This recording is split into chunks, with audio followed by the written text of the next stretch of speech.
Hey guys, this is Austin, and today I'm here with a review of the Amazon Kindle Fire HD. As a major update to the original Fire, it looks good on paper, but how is it compared to the Google Nexus 7? Taking a look at the hardware of the Fire HD, you'll see it's quite nicely designed. Up front you'll find a 7-inch display with a resolution of 1280 by 800. This is among the best 7-inch screens I've ever used, with great viewing angles and solid clarity and brightness. You'll also see a 1.3 megapixel camera up front, which is just fine for video calling. One thing a lot of people pointed out in my unboxing is the larger bezel on the Kindle compared to the Nexus, even though they have identical sized screens. In real use, I actually appreciated this, as it gives you a comfortable grip no matter how you hold the tablet.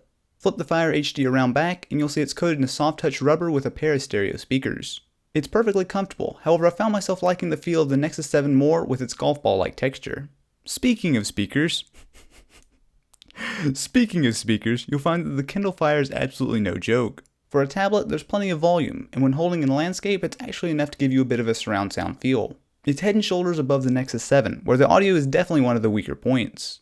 Media is where the Fire shines. If you have an Amazon Prime membership, and really if you own the Kindle you're going to want one, the sheer amount of stuff to watch, listen, and read is incredible. For video, you have almost Netflix levels of shows and movies available for free with Prime, and there's even more available to buy and rent. The Nexus has the Google Play Store where you can also buy and rent video, but it's nothing on the Kindle. Same goes for books. The Kindle ecosystem is excellent, with a huge selection of books available, and if you have Prime, many are free to borrow, such as Harry Potter. Something new is immersion reading, which for around $4 will allow you to buy the audiobook version of a Kindle book and let you read it along with the narration. Wandered through the Midwest, picking up work as a mechanic, until at age 19, he joined the Coast Guard. It's not available for all books, but it's actually a really cool feature. The Nexus has the Google Play Bookstore, but honestly I just use the Kindle app for Android, which works just fine minus the immersion reading.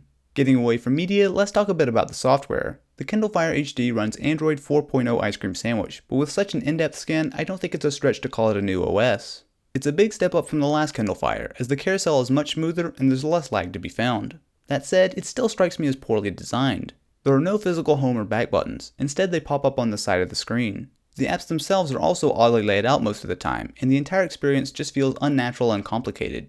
There are also the ads. It's clear why Amazon sells the Kindle for so cheap. It's nothing short of a giant advertisement to get you to buy more stuff.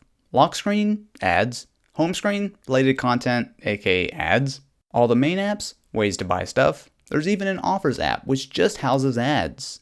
To be fair, some of these can be helpful to find new content, but taken as a whole, it's almost too much. You can pay $15 to remove the ads, but the design is baked deep into the core. Take one look at the Nexus 7 and you'll be greeted with stock Android 4.1 Jelly Bean, which is leaps and bounds better and smoother with the promise of future updates.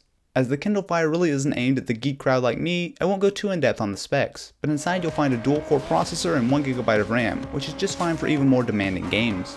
Where you will find a big difference between the Kindle and Nexus is storage space, as the Kindle comes with 16GB for the same price as the Nexus with 8GB. The comparison here, complicated though it might seem, is actually fairly straightforward. If you're not particularly tech inclined and want a tablet that's laser focused on delivering media, the Kindle Fire HD just does it better. On the other hand, the Nexus gives you much more freedom and a vastly better experience in using it if you can get around the slightly weaker screen and much worse speaker. For me, the Nexus 7 is flirting with excellence, while the Kindle Fire HD is solid but flawed.